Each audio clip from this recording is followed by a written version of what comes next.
నా కృప నిన్ను విడిచిపోదు. యెషయా 54:10. ప్రభువైన యేసుక్రీస్తు కృప చేత బలవంతుడవు కమ్ము. కృప మీ ఆత్మకు తోడైండును గాక.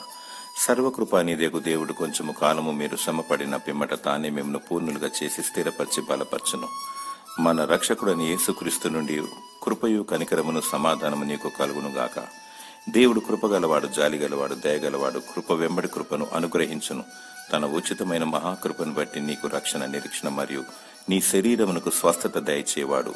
మానవులకు దేవుడు సమస్త అవసరతలను ఉచితముగిచ్చువాడు. సర్వము ఆయన ద్వారానే కలిగి ఉన్నవి.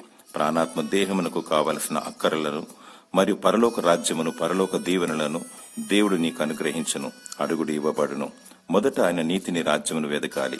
అప్పుడు అవన్నీ నీకు అనుగ్రహించబడును. దేవుని కృప నిన్ను విడిచిపోదు. దేవుని స్తుతించు. దేవుడు తన కృపచేత నిన్ను దీవించును గాక. ఆమెన్.